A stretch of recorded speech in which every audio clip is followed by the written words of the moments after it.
हैं वे उनसे भी ज्यादा अंधकार में प्रवेश करते हैं। ये मंत्र पढ़ा, कुछ भी समझ में नहीं आया और समझ में आना भी नहीं चाहिए। मैंने आपको कहा कि उपनिषद की अपनी एक भाषा है, उपनिषद की एक अपनी शैली है। इसके कॉन्टेक्चुअल मीनिंग है। अर्थ तो आप समझ गए सीधे कि जो असंभूति की उपासना करते हैं वे अंधकार में प्रवेश करते हैं, और जो संभूति की उपासना करते हैं और भी ज्यादा अंधकार में प्रवेश करते हैं। तो इस उपनिषद के इस प्रकरण को समझने के लिए इसके पहले हमने जो बातें की थी दो तरह की, कि जो लोग विद्या की उपासना करते हैं और अविद्या की उपासना करते हैं, हमने उनकी बात की थी। विद्या से अर्थ था उपासना का, भक्ति का, डिवोशन का, और अविद्या का अर्थ था कर्म, एक्टिविटी। तो दो चीजें हमने समझी थी और वहां हमने समझा, उपनिषद ने कहा इसलिए इन दोनों को मिला करके साधक को साधना करनी चाहिए। अब जो उपासना है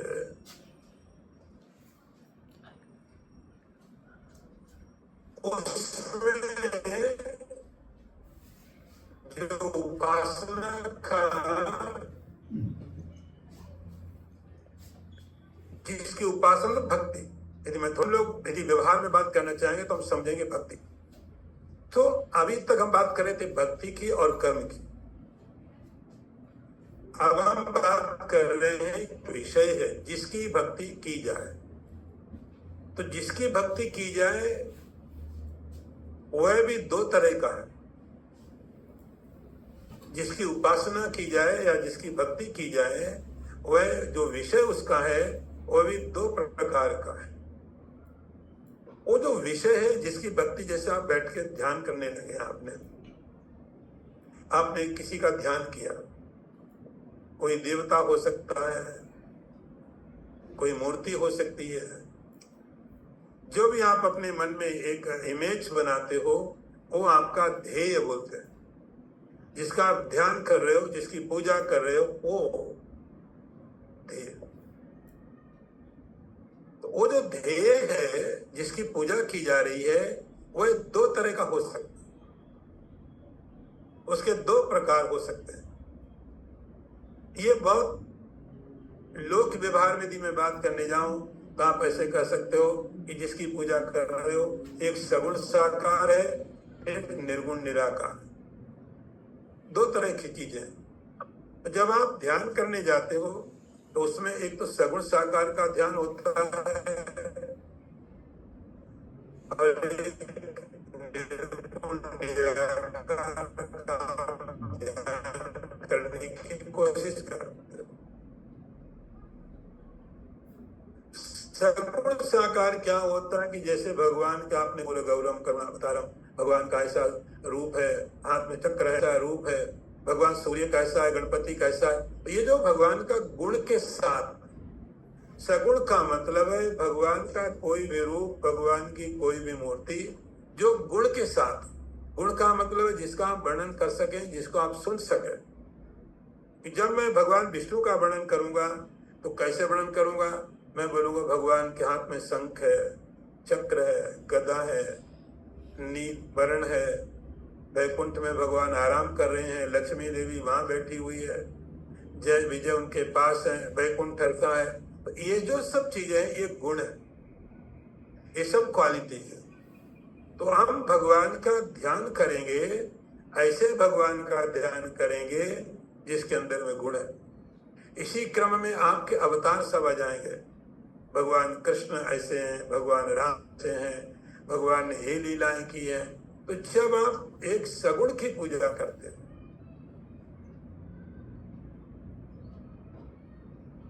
इसका नाम यहां पर संभूति, टेक्निकल वर्ड है।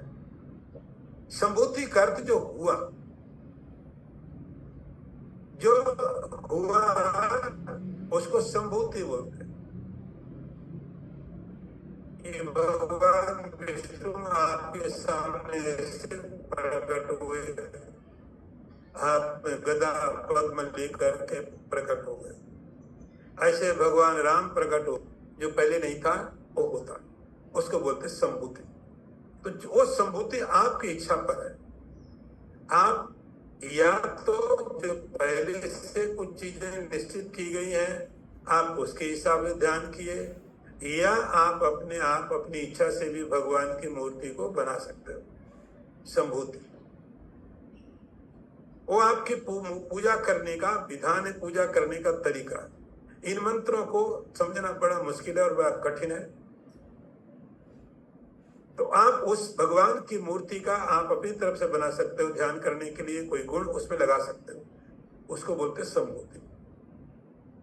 तो जो संभूति की उपासना करते हैं, जो हुआ है, ये हम समझते हैं आराम से कि राम की मूर्ति का ध्यान करो, कृष्ण की मूर्ति का ध्यान करो, किसी महात्मा की मूर्ति का ध्यान करो, गणपति की मूर्ति का ध्यान करो। लेकिन वेद, ये उपनिषद है, ये इसके और पहले के। उपनिषदों का होना ये सब अवतार के पहले की चीज है। तो आपको पहले मैं थोड़ा समझाऊं कि जब पहले ऋषि लोग उपासना करते थे, उनकी उपासना होती थी सूर्य के, उनकी उपासना होती थी अग्नि की, उनकी उपासना होती थी इंद्र की, वरुण की। उसका मतलब क्या था कि जब सूर्य की उपासना करते थे, अब सूर्य की आप उपासना में अपना प्रकाश हर किसी को देगा।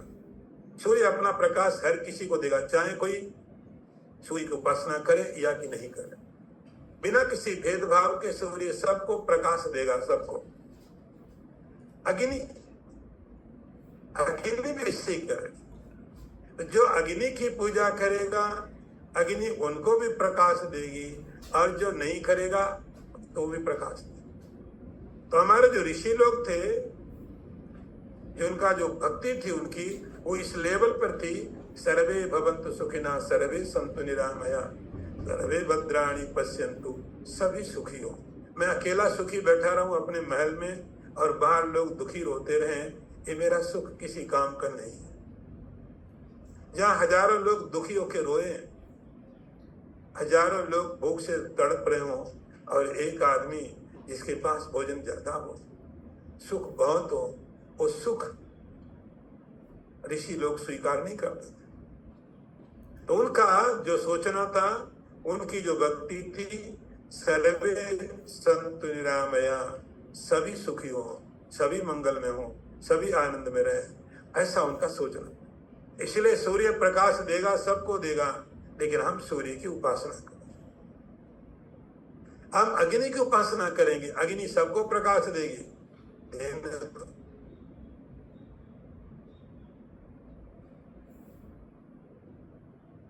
तो इस प्रकार से जो ऋषियों की उपासना थी हमारे पुराणों में, हमारे वैदिक ग्रंथों में, वो ऐसी थी जो सर्वव्यापक है। रमा, सूर्य देवता, अग्नि देवता, चंद्रमा देवता, इस सब के लिए देवता सबको दे रहे थे। मैं उपासना करूं तो मुझे देगा, नहीं आप नहीं करें तो आपको भी मिलेगा। कोई भेदभाव नहीं करते थे। धीरे धीरे धीरे धीरे हमारे जो उपासना करने वाले लोग थे, उनके मन के अंदर एक बात आने लगी कि जब मैं उपासना कर रहा हूं तो उपासना का फल मुझे मिलना चाहिए। मेरे नेबरहुड में जो रहता है उसको भी उतने फल मिलता है, अग्नि का, सूर्य का, चंद्रमा का। तो हमने सोचना शुरू किया, नहीं नहीं, उसका फल तो मुझे ही मिलना चाहिए। तो जब मैंने अपनी उपासना का फल मुझ तक सीमित करने की कोशिश की, तब वो भगवान का स्वरूप अब प्रकट छोटा होने लग गया। तब हमने भगवान के स्वरूप को छोटा करना शुरू कर दिया। नहीं, मुझे सर्वव्यापी भगवान की जरूरत नहीं है। हमें ऐसे परमात्मा की उपासना नहीं करनी है जो मुझे भी फल दे और मेरे पड़ोसी को भी उतनी फल दे। तो मेरे मन में विचार आया, उन ऋषियों के मन में विचार आया कि नहीं,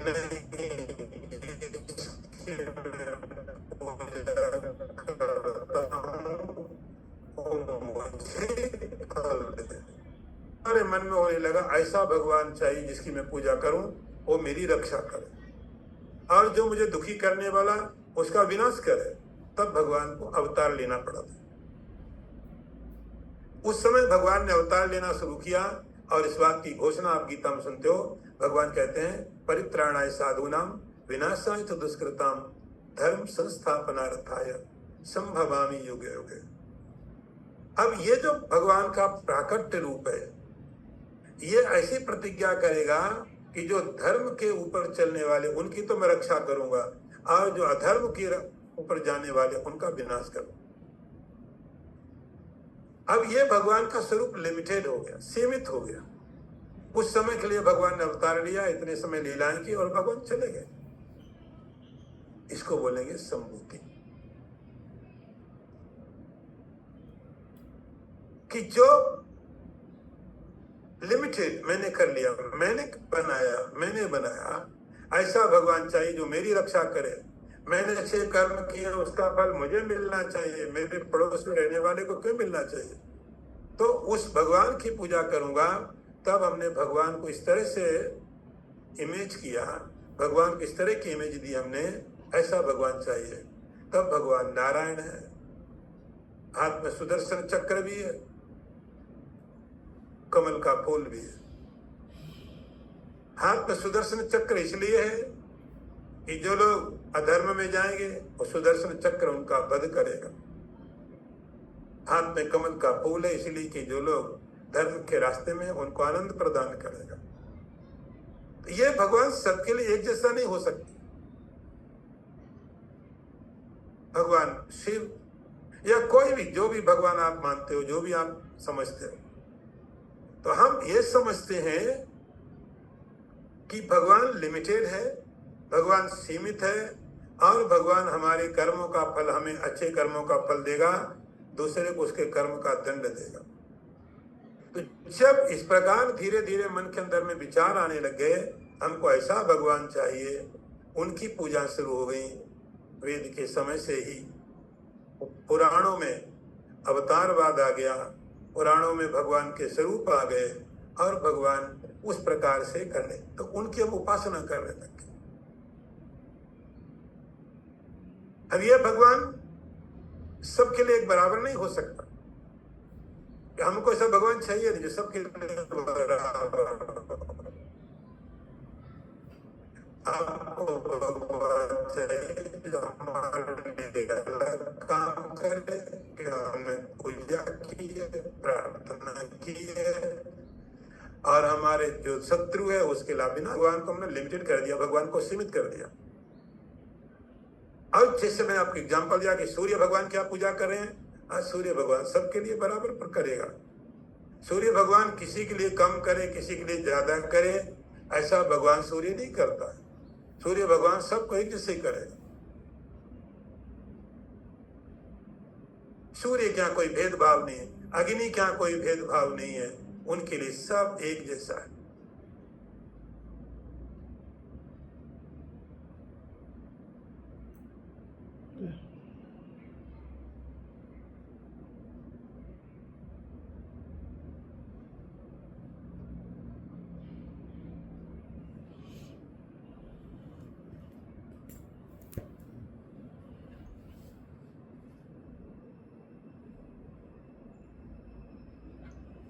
जो असीमित है, लेकिन मैंने आपको एग्जांपल देके समझाया ये कि संभूति और असंभूति ये भी नहीं है। तो जो सूर्य है, चंद्रमा है, अग्नि, ये भी संभूति माने जाते हैं। तो यहाँ पर संभूति का यदि मैं वेद के अर्थ करूं तो उसका अर्थ होता है हिरण्यगर्भ। हिरण्यगर्भ मतलब जिसकी उत्पत्ति पहले पहले हुई। हिरण्यगर्भ का अर्थ होता है, अब आपने बहुत वेदांत पढ़ा है और हम लोग ने बहुत वेदांत पर चिंतन किया है, तो हमको पता है कि आपके 3 तरह के शरीरों को आप जानते हैं।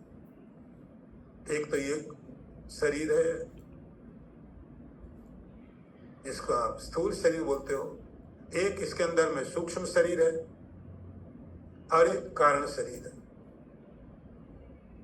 तो इस शरीर के अंदर जो सूक्ष्म शरीर है वो मेरे व्यक्तिगत मेरा सूक्ष्म शरीर है, एक पूरे के पूरे समष्टि का सूक्ष्म शरीर है, उसका नाम होता है हिरण्यगर्भ।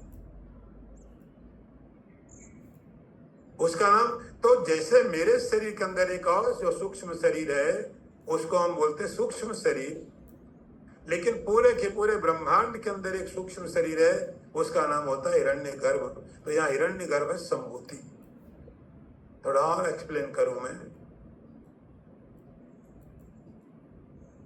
कि इस ब्रह्मांड का जो रूप आप देख रहे हो, ये ब्रह्मांड का हमारे जैसा बाहर का शरीर ऐसा देख रहे हो, लेकिन इसके अंदर एक और सूक्ष्म शरीर है। तो जो ब्रह्मांड का सूक्ष्म शरीर है उसका नाम हिरण्यगर्भ है। उसी हिरण्यगर्भ को यहाँ पर बोला गया है संभूति। वही प्रथम देवता है, वही पहली बार प्रकट हुआ है, हम उसको नाम देते हैं स्वयंभू। स्वयंभू का अपने आप हुआ है। तो पहला जो प्रथमो देवता हिरण्यगर्भ, हिरण्यगर्भ पहला देवता है, उसी का नाम स्वयंभू है। और उसको बताने के लिए मैं कहूंगा इस पूरे के पूरे ब्रह्मांड का जो सूक्ष्म शरीर है उसको बोलते हैं ब्रह्मा। थोड़ा नाम आपको समझाने के लिए ब्रह्मा बोल रहा हूं, ब्रह्मा समझना मत, मैं बोलूं आप समझना नहीं उसको। उसका नाम हिरण्यगर्भ है। तो ये पूरे के पूरे समष्टि का सूक्ष्म शरीर है, उसी का नाम है संभूति। असंभूति क्या है? असंभूति है जो पैदा नहीं हुआ लेकिन है, पैदा नहीं हुआ लेकिन है। ऐसा क्या चीज है? थोड़ा पजल है, थोड़ा मेच है, कॉम्प्लिकेटेड क्वेश्चन है। यदि मैं आपको पूछूं कि जो पैदा नहीं हुआ और है, तो आप और चैतन्य आत्मा को छोड़ करके तो क्या होता है? उसका नाम होता है माया। उसका नाम होता है माया, प्रकृति। उसको माया बोल सकते हो, प्रकृति बोल सकते हो, भगवान की माया। यदि आप पुराण की भाषा में समझना चाहो तो उसको बोलेंगे आप माया। यदि आप दार्शनिक भाषा में समझना चाहो तो उसको हम प्रकृति बोलेंगे। तो वो जो प्रकृति है, माया है, वो कारण शरीर है। जैसे हमारा तीसरा कारण शरीर है कि शरीरों का कारण है, लेकिन कब से है कुछ मालूम नहीं है। बस जैसे मैंने अभी हमको किसी थोड़े समय पहले बताया गया, इसको मोबाइल बोलते हैं। आज से 100 साल पहले किसी को नहीं पता किसको मोबाइल बोलते हैं। तो पहली बार जब हमने देखा ये, अच्छा ये क्या है, बोले मोबाइल है। तो आज मुझे पता चला ये मोबाइल है। आज मुझे मालूम पड़ा इसका नाम मोबाइल है। अब से पहले मुझे नहीं मालूम था। तो जब मुझे मालूम नहीं था तो मुझे उसका अज्ञान था। तो ये अज्ञान कब से था? कितने युगों से था? बस बोले आप था। इसी का नाम माया है, इसी का नाम प्रकृति है। यहाँ इसका नाम दिया असंभूति। अब मैं थोड़ा सरल करके बताऊंगा क्योंकि कॉम्प्लिकेटेड है ये। तो जो व्यक्ति उपासना करता है, भक्ति करता है, तो भक्ति करने के 2 तरह के उनके पास तरीके हैं। 2 की भक्ति की जा सकती है, या तो ऐसे की जिसकी उत्पत्ति हुई है, या ऐसे की जिसकी उत्पत्ति नहीं हुई। जिसकी उत्पत्ति हुई है तो उसके अंदर में आप समझ सकते हो कि जितने देवता हैं, जितने आप स्वरूप मानते हो, जितने भी, कोई कितना भी बोलता रहे हमारा भगवान कभी पैदा नहीं हुआ, वो सब झूठ बोलते हैं। तो जो भी भगवान का स्वरूप आपने स्वरूप माना है, वो सब स्वरूप कभी न कभी भगवान ने लिए। हमेशा का कोई भगवान का आकार का हमेशा का नहीं होता। और ऐसा नहीं कि भगवान बुरा मान जाएगा। क्यों बुरा मान जाए? बुरा तो तब मानता है जब आप भगवान के साथ एक स्वरूप निश्चित करके छोड़ देते हो जो गलत है, सही नहीं है। यदि आप कुछ समय के लिए भगवान के ऊपर स्वरूप रखते हो और फिर हटा करके शुद्ध बना देते हो, भगवान तो और खुश है। तो यहाँ उपनिषद कहता है अंधम तमा प्रविशन्ति असंभूतिम उपासते ततो भूयिवते तमो या संभूत्यामृता। अब थोड़ा और एग्जांपल दूं, क्योंकि टॉपिक ऐसा कॉम्प्लिकेटेड है, मुझे और चीजें बतानी पड़ेंगी। जैसे एक व्यक्ति है, वो कहता मैंने अपने परिवार को देखना है, मुझे दुनियादारी से कोई लेना देना नहीं, मेरे पड़ोस में क्या हो रहा मुझे कोई लेना देना नहीं, मैं मेरा परिवार, मेरी फैमिली, मुझे किसी से कोई लेना देना नहीं। कौन दुखी हो रहा है, कौन सुखी हो रहा है, किसी का क्या हो रहा है, नहीं मिल रहा है, खाना मिल रहा है, हमें तो बस ये देखना है कि मेरा परिवार, मेरे पति, मेरी पत्नी, मेरे बच्चे, उनके ऊपर कोई समस्या है तो मैं सब कुछ कर सकता हूं। बाकी किसी के ऊपर कुछ हो रहा है मुझे क्या मतलब है, कोई मर रहा है तो मरे। मेरा पर्पस है, मेरा उद्देश्य है कि मेरी फैमिली, उसने अपनी उपासना को, अपने इस दर्शन को, इस फिलोसफी को अपनी परिवार तक सीमित करके छोड़ दिया। इसको आप कह सकते हो संभूति, लिमिटेड। बस इतना ही मेरा एरिया। मेरे बच्चे को कुछ हुआ तो मैं कुछ भी करूंगा, मेरी पत्नी को, मेरे पति को, मेरे भाई को। तो मेरी फैमिली जो है वही मेरा सब कुछ है।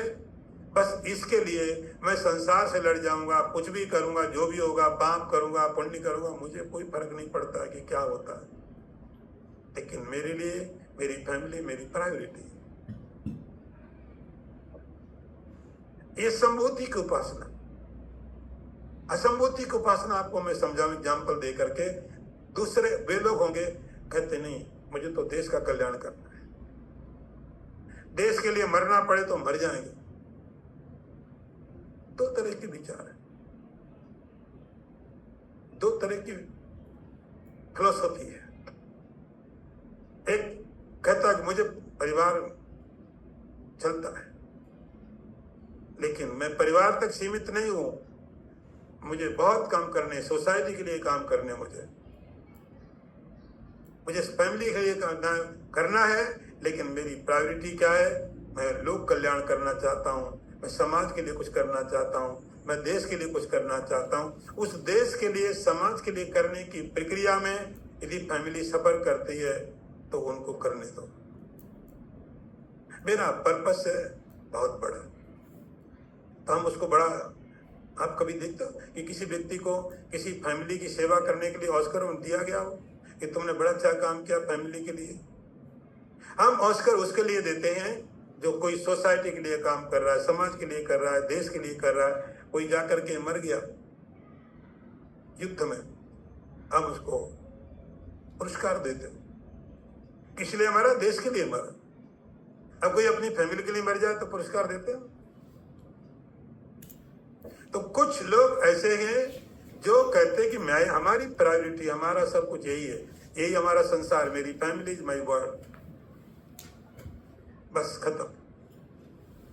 इसके लिए कुछ होगा तो मैं कुछ भी करूंगा, पाप पुण्य जो भी होगा मैं करूंगा। दूसरे वे लोग होते हैं जो कहते नहीं, मुझे परिवार के लिए नहीं, मुझे तो देश के लिए करना, समाज के लिए करना।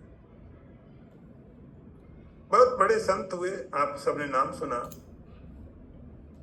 स्वामी रामतीर्थ, बहुत बड़े रियलाइज्ड पर्सन, गहरा चिंतन। कंपेयर नहीं करना चाहिए ऐसे लोगों को, लेकिन जब आप कंपेयर करने चाहें तो वो टॉप पर है। राम तीर्थ इस समय में, थोड़े समय के अंदर में।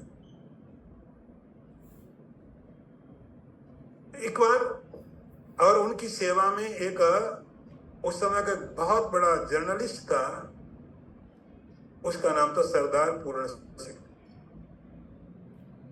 उसमें इंडिया पाकिस्तान एक था। तो सरदार पूर्ण सिंह एक बहुत बड़ा जर्नलिस्ट था। तो एक पेपर निकलता था डॉन, उसका चीफ एडिटर था। तो राम तीर्थ से इतना प्रभावित था वो कि उनके साथ रहने लग गया। उसने कहा नहीं, ऐसा मौका मैं छोड़ नहीं सकता, जर्नलिज्म तो चलता रहेगा। ऐसे लोगों का मिलना बहुत कठिन है, ऐसे लोग हमेशा नहीं होते हैं। ऐसे लोगों का मिलना जीवन का सौभाग्य है। बाकी चीजें मैनेज की जा सकती, ऐसे लोग नहीं मिलते हैं। इनका मिलना दुर्लभ है, संयोग है। मैं खोना नहीं चाहता हूं। सब कुछ छोड़ दिया उसने और सब कुछ छोड़ करके राम तीर्थ के पास रहने लग गया। काफी टाइम व्यतीत करता था, बहुत टाइम लगाता था। कभी कभी घर भी जाता था, फैमिली थी। बहुत बड़ा विचार है। उसे कुछ लेख मैंने पढ़े, आर्टिकल्स मैंने उसके पढ़े और बहुत डीप सोचता था। तो एक बार, और वो रहते थे टेहरी में पास में, जैसे अभी हम उत्तरकाशी में, ऋषिकेश और उत्तरकाशी के बीच में एक जगह है टेहरी। तो उस समय हिमालय में रहते थे वो, टेहरी में। टेहरी के राजा ने उनके लिए एक जगह छोटी बना दी थी और बहुत खुश थे, वहीं रहते थे। तो सरदार पूर्ण सिंह उनकी सेवा करता था, बहुत ठीक चल रहा था। एक दिन काफी लोग आते थे मिलने को, उनके विचार सुनते थे, सत्संग करते थे, बैठते थे। और बहुत अलग तरीके के व्यक्ति थे, बहुत अलग तरीके के। मैंने बोला जी कंपेयर करने जाओ तो he was the top most. तो बहुत लोग आते थे मिलने को। एक दिन पता चला, किसी ने आके बोला, क्योंकि उनकी शादी हुई थी और शादी के बाद में घर से बाहर आ गए थे, तो किसी ने बोला उनकी पत्नी आ रही मिलने के लिए। उनकी जो वाइफ थी वो घर में थी, तो सब लोग आते थे, कोई प्रॉब्लम नहीं था। बोले तो आप पद सूचित किया गया, उनको बताया गया कि पहाड़ के टॉप पर, तो कैसी जगह थी जहां से दिखता था कौन आ रहा है कौन जा रहा है। उनको बोला आपकी वाइफ मिलने के लिए आ रही है। उन्होंने बोला उसको वापस कर दो, मुझे नहीं मिलना है। तो सरदार पूर्ण सिंह ने कहा आपको क्यों नहीं मिलना, क्यों नहीं मिलना आप चाहते? आपकी वाइफ थी, वाइफ है नहीं थी, बात खत्म, पास्ट ही पास्ट। अभी क्या समस्या है? आपके लिए सब ब्रह्म है, सब एक है। फिर आप ऐसा कैसे सोच सकते हो ये मेरी वाइफ से नहीं मिलना कोई दिक्कत नहीं, आपने छोड़ दिया था, अब तो वाइफ नहीं है। यदि अभी भी वाइफ है, अभी भी आपकी पत्नी है, उसने कहा कि फिर मैं यहां नहीं रह सकता। मैं इतना सब इसलिए छोड़ के आया था, मैं इस व्यक्ति के पास हूं जिसके लिए सब एक जैसे हैं। रामकृष्ण रामतीर्थ को लगा हाँ मैं थोड़ा सा समझने में मैंने थोड़ी गलती कर दी। ह्यूमन नेचर है, ह्यूमन बॉडी है, इट हैपेंस। ऐसा कुछ बहुत बड़ी बात नहीं।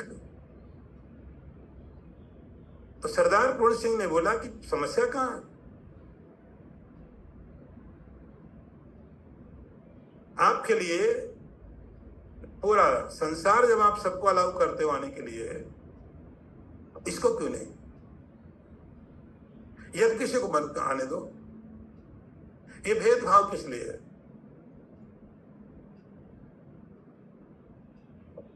आपके लिए तो आपकी फैमिली और आपके लिए सारा संसार एक जैसा है। होना चाहिए। दो तरह के लोग हुए, एक वे जिन्होंने अपनी फैमिली को ही सब कुछ माना, दूसरे वे लोग हुए जिन्होंने फैमिली को छोड़ दिया, संसार के लोक कल्याण में, इसमें संसार में देश के लिए मर जाएंगे, देश के लिए जान दे देंगे, दे देते हैं। इसी चीज को आप थोड़ा यहां समझेंगे कि अंधम थमा प्रविशंति ये जो विद्याम असंभूति उपासना। जो लोग ऐसे होते हैं जो असंभूति की उपासना करते हैं, जैसे परिवार से कोई लेना देना नहीं, पूरे संसार हमारा, उसके लिए कुछ भी करूंगा मैं। दूसरे वे लोग होते हैं जो संभूति की उपासना करते हैं, केवल इतना लिमिटेड कर दिया। उपनिषद कहता है ये दोनों ही लोग अंधकार में लोकों में जाते हैं।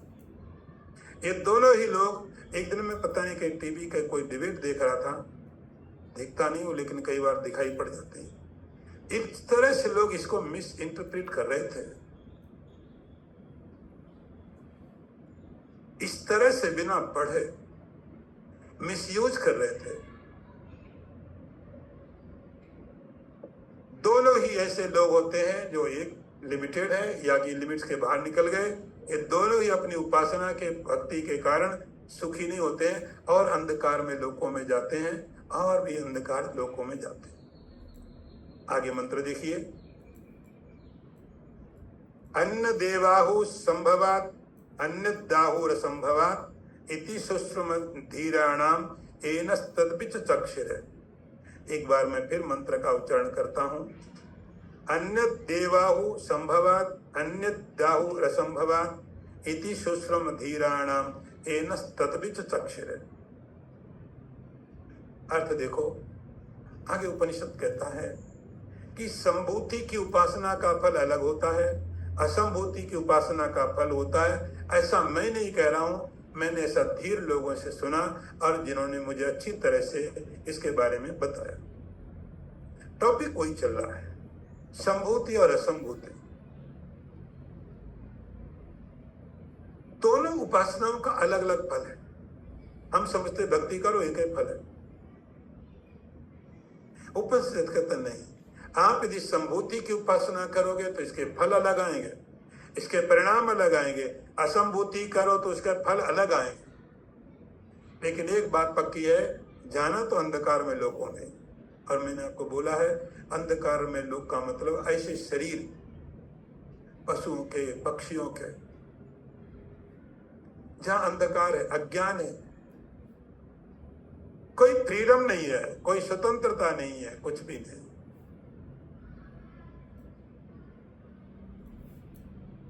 पशुओं का शरीर, पक्षियों का शरीर। अंधकार का मतलब, उपनिषद जब अंधकार की बात करता तो अज्ञान समझना, अज्ञान, अंधकार में, अज्ञान में ऐसे लोगों की, ऐसे शरीरों की प्राप्ति होगी। तो जो उसकी उपासना करते संभूति की, उनको भी अंधकार में लोक में जाते हैं, और जो असंभूति की उपासना करते वो भी जाते हैं और अंधकार में जाते हैं। ये आपने क्यों कहा ऐसा? सीधे बोलो अंधकार में लोकों में जाते हैं, तो इसका मतलब है देखो, जिसकी प्रशंसा बहुत होती है उसकी निंदा भी बहुत होती है। आप ऐसा समझने की कोशिश करो कि जिसकी प्रशंसा बहुत होती है उसकी निंदा भी उसी लेवल पर होगी। यदि आपको 1 लाख लोग जानते हैं, 1 लाख लोगों में आपको 50,000 लोग आपकी निंदा करेंगे, लेकिन आपके 50,000 लोग आपकी प्रशंसा भी तो करेंगे। यदि आपको केवल 200 लोग जानते हैं तो आप कैसे सोच सकते हैं आपकी प्रशंसा 500 लोग करेंगे या निंदा 500 लोग करेंगे? आपका जितना बड़ा एरिया है उसी लेवल आपको सम्मान और असम्मान मिलेगा, उसी लेवल पर आपको सम्मान और असम्मान मिलेगा। तो संभूति की उपासना थोड़ी छोटी मानी जाती है। जैसे आपके परिवार की मैंने बात बताई, परिवार आपका लिमिटेड है, बस हमको इतना ही काम, अपना घर, अपना ऑफिस, हमको क्या लेना देना दुनिया से। ऐसे जो छोटी उपासनाएं हैं उनके फल तो मिलेंगे, वो भी पाप में होंगे, अंधकार में होंगे, लेकिन असंभूत ये बहुत बड़ी उपासना है। इस उपासना में जो फल मिलेगा, ये भी अंधकार में मिला तो उसकी निंदा भी बहुत बड़े में किया जाएगा। इसीलिए लिखा उनको और गहरे नरक में अंधकार में जाना पड़ता है। ऐसा हमने उन धीर लोगों से सुना है। ये मेरी अपनी कल्पना नहीं है, ये मैं नहीं कह रहा हूं। मैं कौन हूं कहने वाला? मैंने ऐसे लोगों से सुना है जो धीर है। पिछले प्रवचन में मैंने आपको धीर शब्द की व्याख्या बताई थी। धीर का अर्थ है जो किसी चीज का शुरुआत जानता है और उसका परिणाम भी जानता है। धीर का मतलब हुआ वह व्यक्ति जो किसी चीज की शुरुआत भी जाने, अंत भी जाने। हम लोग शुरुआत तो जानते हैं, अंत नहीं पता है। शुरुआत तो हम जानते हैं, ये हमने किया, लेकिन परिणाम वो नहीं आया, क्योंकि हमें पता नहीं परिणाम आएगा कि नहीं आएगा। धीर का अर्थ है जो दोनों चीजों को जानता है। उपनिषद उसको धीर कहता है। तो धीर लोगों ने बात हमको बताई, न सतत बीच चक्षिरे, और विस्तार पूर्वक अच्छी तरह बताया गया।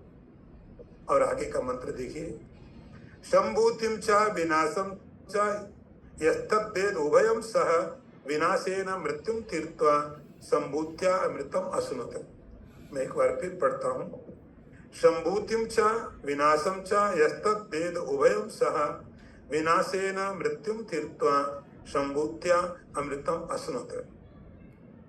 अर्थ देख लो, जो मनुष्य उन दोनों को, संभूति और असंभूति को एक साथ यथार्थ जान लेता है, वह संभूति के द्वारा मृत्यु को पार करता है और संभूति के द्वारा अमृतत्व की प्राप्ति करता है। तो करना क्या? अब क्वेश्चन ये होगा कि हमने दो तरह के विचार आपको बताए। उपनिषद ने दो तरह की चीजें की। एक वे लोग हैं, मैं आपको लौकिक एग्जाम्पल इसलिए देता हूँ क्योंकि आपको समझ में आ जाता है जल्दी। एक वे लोग हैं जो कहते नहीं, मैं अपनी फैमिली तक ही लिमिटेड, मुझे और किसी दुनियादारी से कोई लेना देना, ये मेरा ऑफिस, ये मेरा घर, मेरे पड़ोस में किसी को कोई मार रहा है, मुझे क्या लेना देना, मेरा पड़ोस में कोई मर रहा है, मरने दो। एक वे लोग हैं जो कहते हैं मुझे फैमिली से क्या लेना देना, हमारे लिए तो यही संसार का लोक कल्याण करना है, संसार की भलाई करनी है, उपकार करना है, देश की रक्षा करनी है। एक वे लोग हैं। उपनिषद कहता है कि अच्छा कैरेक्टर, अच्छी बात वो है, वो व्यक्ति अच्छा है जो दोनों को मिला लेता है। अच्छा कैरेक्टर वो है, अच्छा चरित्र, अच्छा व्यक्ति वो है जो दोनों को मिलाता है। मैंने आपको सरदार पूर्ण सिंह की बात बताई, इसलिए अब आप उसको कनेक्ट कर पाओगे। वो रामतीर्थ को कहते, समस्या कहां है? सारे लोग आ रहे हैं, सब लोग आके आपका दर्शन करते हैं, लाभ उठाते हैं। यदि ये उठाते हैं तो तुम्हारी समस्या क्या? ये भेदभाव क्यों? ये सेपरेशन क्यों? इक्वालिटी क्यों? उपनिषद इसी बात को कहता है कि जो व्यक्ति, उसमें ये भी है, लेकिन ये सारा संसार भी है, दोनों है। मेरी उपासना की या मेरी जिम्मेदारी, जो मैंने आपको एक वर्ल्ड एग्जाम्पल दिया है, मेरी जिम्मेदारी है तो मेरी फैमिली भी मेरी जिम्मेदारी है। लेकिन एज ए ह्यूमन बीइंग मैं औरों के लिए भी कर सकता हूं। मेरे पास कैपेसिटी है, मेरे पास क्षमता है, एक्सेस चीजें हैं मेरे पास, तो मैं इनको भी कर सकता हूं और इसके साथ जो मैं बाहर कर सकता हूं वो भी कर सकता हूं। दोनों को करने की कोशिश करता है। ये भी मेरे लिए जिम्मेदारी है, ये भी करता हूं, और वो भी मेरी जिम्मेदारी है। मैंने अपने को सीमित नहीं किया, मैंने अपने को लिमिटेड नहीं किया है। संभूतिम च असंभूतिम च यस्तद वेद उभयम सा। अब मैं थोड़ा इसको कनेक्ट करता हूं हायर लेवल पर। तो एक उपासना है जिसका नाम हिरण्यगर्भ की उपासना है, और दूसरी जिसका नाम प्रकृति की उपासना है। हिरण्यगर्भ मैंने आपको बताया ब्रह्मांड का सूक्ष्म शरीर, जिसका नाम यहाँ पर संभूति है, और सामूहिक और जो असंभूति है वो क्या है? प्रकृति। सरल भाषा में बोलूं तो माया, जो कभी उत्पन्न नहीं हुई है। अज्ञान, इग्नोरेंस है, कब से है मालूम नहीं,